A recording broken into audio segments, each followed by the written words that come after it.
எல்லா மகான்களும் இந்த நாம ஜபத்தோட பெருமையை சொல்லியிருக்காங்க. ரமண மகர்ஷியே வந்து சுவாமி நினைச்சு சொல்லுவார், அவருக்கு முதல்ல அவர் அருணாச்சலா அப்படிங்கிற நாமத்தை கேட்டார். அது கேட்ட உடனே தான் அவர் அந்த அந்த ஒரு ஒரு சமாதி ஸ்திதியில் போனார். ஸோ அவரே பாடியிருக்கார். ரமண மகர்ஷியை அருணாச்சல அக்ஷரமணமாலே பாடியிருக்காரு.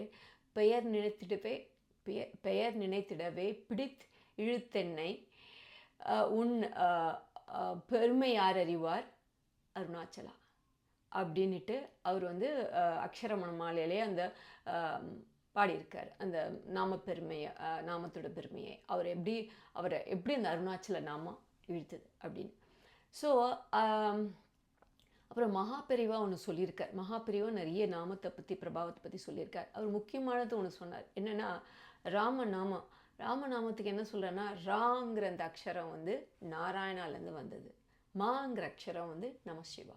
ஸோ இந்த 2 நாமத்தையும் சேர்த்து தான் இந்த ராமநாமம் வந்திருக்கு அப்படின்னு ராமநாமத்தோட மகிமையை சொல்லியிருக்காரு மகாபெரிவா. அப்புறம் வந்து என்னுடைய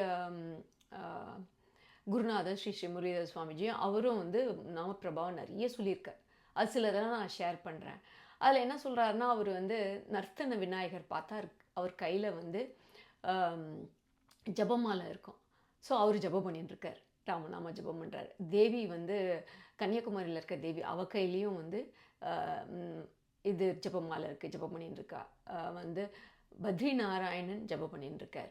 ஸோ வந்து எல்லா தெய்வங்களும் எல்லாமே ஜபம் பண்ணிட்டுருக்கு. ஸோ எல்லாமே ஜபம் பண்ணும்போது நம்மளும் ஏன் ஜபம் பண்ணக்கூடாது, நம்மளும் கண்டிப்பாக ஜபம் பண்ணோம் இல்லையா அப்படின்னு சொல்லிட்டு சுவாமிஜி சொல்லியிருக்கார்.